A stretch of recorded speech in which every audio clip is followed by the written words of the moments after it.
Another study in cancer research showed that colorectal cancer risk rose 300% with more red meat. Part of this is due to the nitrite added to the red meat to make it red instead of kind of roadkill gray. Hard to sell meat when it looks like roadkill gray. So they add nitrite to it. Nitrite can turn into cancer-causing nitrosamines, and this is one of the reasons that increases colorectal cancer risk.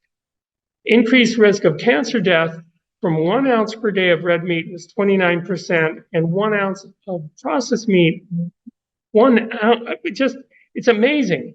1 ounce, 50% raise in risk. I think that most people who eat red meat typically eat 3 ounces at a serving, and sometimes more than once per day. If a person were to eat bacon for breakfast, ham sandwich for lunch, and a steak for dinner, they would be getting a lot more than 1 ounce of meat, and their chances would be a lot more than 50% raised cancer death. This is not incidence, this is death. Did you know tigers and bears do not get heart attacks? They are genetically adapted to eat meat, and humans are not.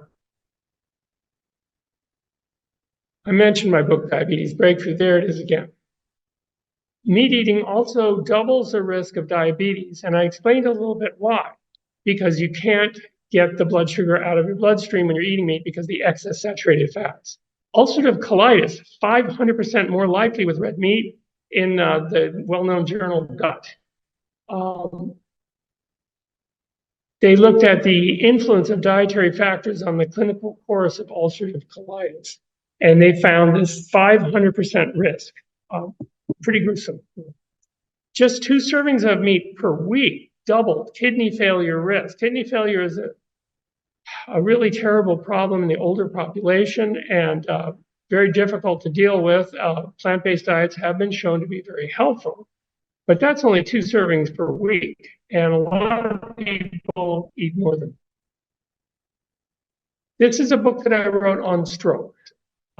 Having worked at neuroscience clinics for many years, I've seen the effects of strokes, and some strokes are light and cause very little disability, and some strokes are immediately deadly. And other strokes leave people in pretty bad shape with half of their body not working, difficulty speaking, sometimes difficulty thinking too, because a stroke, depending on where it hits in the brain, can involve the thinking areas too. Strokes, however, are not necessary. There are many ways to reduce the risk of a stroke. I wrote this book optimistically thinking that people would say, oh, strokes are bad, I'll take all these steps before I get a stroke.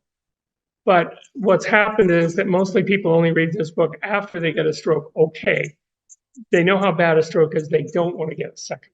And I would encourage you to let someone know about this research. As all of my research, this book only uses safe solutions. I use no unsafe solutions. There are no negative side effects to anything that I'm going to suggest in my book as helpful. And also, all of the information, as in all of my books, is referenced to good scientific peer-reviewed studies. What about dairy products? A lot of people think that humans should be drinking dairy all the time or eating cheese all the time. However, humans are not well adapted to dairy products. Higher dairy intake in an American Journal of Clinical Nutrition study more than doubled heart attack risk. In a circulation heart failure journal, heart failure risk is raised 62% with more cheese. And another study showed that reducing dairy fat just 5% cuts heart disease risk 24%. Wow, that's really a lot. Cheese is heavily involved in many of the chronic, terrible diseases that people get. And I would encourage you to think about, well, there's some cheese alternatives that are great. I'm going to tell them about cheese alternatives.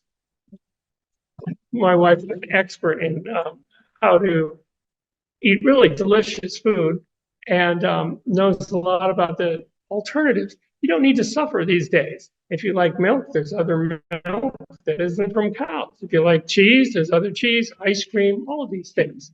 So my wife's going to do a cameo here. This is Catherine Blake. Hi there, I'm Catherine, and we work together as a team in the clinic. My specialty is telling people how to find alternatives to the foods that they've been used to eating their whole lives. So for alternative cheeses, I have several. I like Miyoko's, makes some really good cashew nut-based cheeses. Daya is delicious, not that hearty. I prefer to avoid the coconut oil-based cheeses because they're very high in saturated fat. Did you know that 1 tablespoon of coconut oil contains about 12? It's 2 tablespoons is 24. Okay. Yeah, so thank you. So if you have 1 tablespoon of coconut oil, you've had all the saturated fat you're allowed for the whole day. So you don't want to eat anything else all day, right? I know it's gotten real popular. People make coconut oil chocolates and things, but it's very high in saturated fat. So it contributes to the problems we're trying to avoid here, the heart disease and even diabetes. Can you have influenced. Ice cream, yes. We found some that are avocado based. In fact, I have a recipe that I'd like to give you. If you're lucky enough to have ripe avocados, you collect a few extras and mash them up and put in equal parts of cacao powder and organic brown sugar and a little bit of vanilla and just a pinch of salt. You stir it all up, put it in the freezer, and it freezes, and it's creamy and delicious. And when you offer it to your friends and say chocolate ice cream, they don't even know that that's non-dairy. So they're excited about that. There are so many alternative ice creams out there. There's soy-based, rice-based, cashew nut-based. So there are a lot of really delicious ice creams. And butter? And yes, there's excellent alternatives to butter as well. There's smart butter. And that's the one that we get only on occasion. What I have done is I've evolved to not even be interested in a lot of those foods anymore. Instead, I will choose to make a hummus dip or a guacamole or a nut butter dressing. So I'm actually not needing the dairy the way that I used to when I grew up with the dairy sauces. I have a great creamy walnut dressing. But it's really great to have those alternatives. If you're used to something and you're weaning yourself off of them. Thank you, Catherine.